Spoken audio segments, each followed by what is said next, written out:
Scientists revived 46,000-year-old worms, and no one knows what else might wake up next.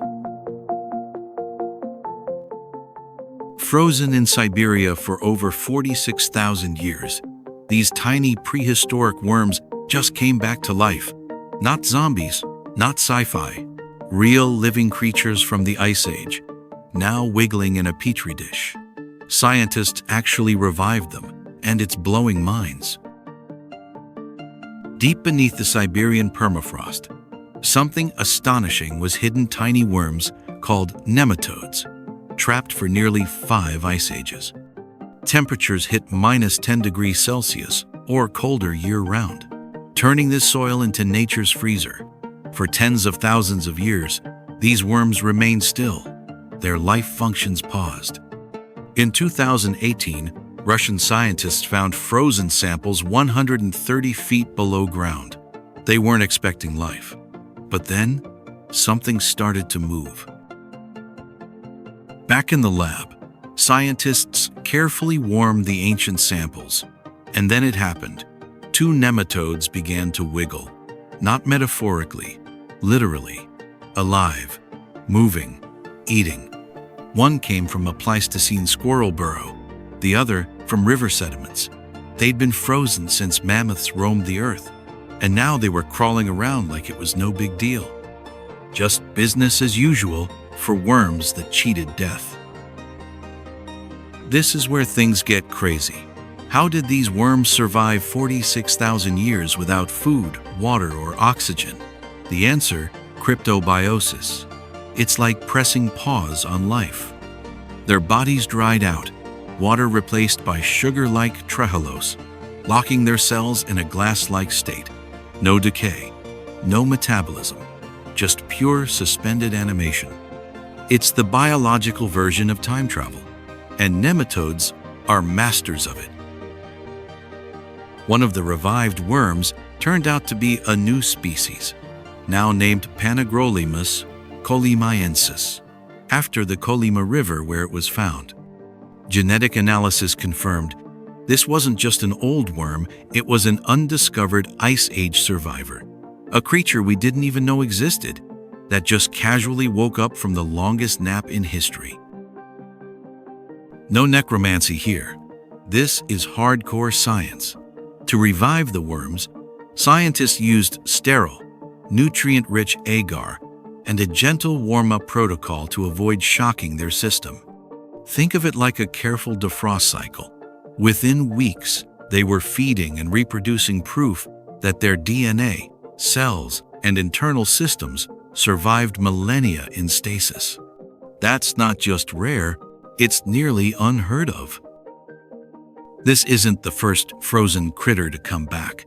Scientists have revived 8-year-old moss, 24,000-year-old rotifers, and 32,000-year-old seeds. But these nematodes? They broke the record. Most multicellular organisms don't survive past a few decades in frozen stasis. These little guys outlived empires, civilizations, even species. They watched the Neanderthals vanish, then woke up in a petri dish. You're wondering it, we all are. Could we one day freeze humans and revive them centuries later? Sci-fi calls it cryonics, but humans are way more complex. Ice crystals rupture our cells. Still, these worms give hope. If we can understand how cryptobiosis works, maybe we can apply similar principles to organ preservation, space travel, or even suspended animation for humans. Tiny worms, giant possibilities. Don't let their size fool you. Nematodes are survivors. Found from mountaintops to ocean trenches, they're in your garden, your gut, and maybe your glass of water. Some can resist radiation, others survive in vacuum conditions. The fact that one species endured Ice Age Siberia? Just another item on their absurdly hardcore resume? Researchers sequenced the genome of Panagrolemus kolymaiensis and compared it to modern relatives. The results? Shockingly similar, yet distinct enough to qualify as a whole new species. Its DNA showed ancient adaptations for extreme desiccation and cold survival. This isn't just about worms, it's a window into Ice Age evolution at the microscopic level. Time usually wins. Everything decays, breaks down, or dies. But these nematodes? They found a loophole. No heartbeat, no brainwaves, just waiting. For 46,000 years, they survived in biological limbo until warm agar and curiosity gave them a second chance. It's like pressing pause in the Ice Age and play in 2023. They outlived mammoths, pyramids, and possibly even human memory. Yes, one of the worms was found in a fossilized burrow made by an Ice Age gopher-like squirrel. That burrow had been perfectly preserved, complete with trapped plant matter, fur, and soil. Imagine, a tiny worm falls asleep next to a squirrel's lunch and wakes up before lunch 46,000 years later. That's some wild dorm room. What else is sleeping beneath the permafrost?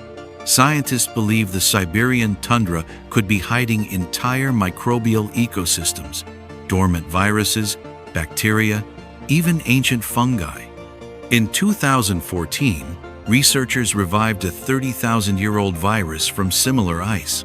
What happens if something dangerous thaws?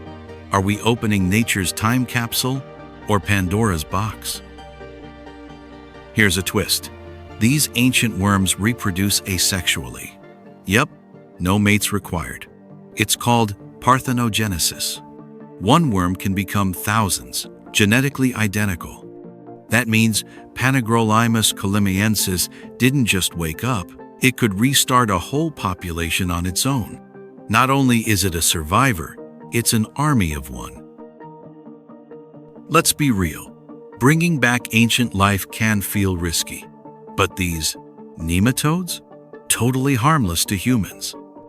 They don't carry diseases, can't survive outside a lab setting, and just want to wiggle and eat bacteria. Still, scientists handle them with extreme care, because once you're messing with Ice Age biology, surprises come standard. Nematodes aren't the only freeze champions. Tardigrades, aka water bears, can also enter cryptobiosis. So can wood frogs. They freeze solid in winter and thaw in spring, heartbeat and all. Nature's got tricks. But nematodes? They take the gold medal for duration. These guys played the longest survival game in history and won. To truly freeze life without killing it, you need consistent, sub-zero temperatures, but not too cold. The permafrost sweet spot is around -10 degrees Celsius to -15 degrees Celsius, just enough to slow everything down without damaging cell structures. Too cold and ice crystals shred the organism. Too warm and decay kicks in. These worms hit the Goldilocks zone of freezing. Scientists are now probing these worms for biochemical secrets. How did their proteins and DNA avoid damage for 46,000 years? Could we use those tricks to preserve human organs longer? Or make better vaccines? Or even extend life? This isn't just about worms. It's about cracking the code of biological durability. Here's the philosophical curveball. Just because we can revive ancient life, should we? What if we wake something dangerous or disrupt nature's balance? Some say we're playing God. Others say we're just exploring nature's potential. Either way, we're stepping into a future where the past isn't dead, just waiting. Think about it. A microscopic worm froze during the last ice age, and now it's crawling through modern science journals and blowing our collective minds. From a squirrel's ancient burrow to a sterile petri dish in 2023, it reminds us how little we know about survival, biology, and time itself.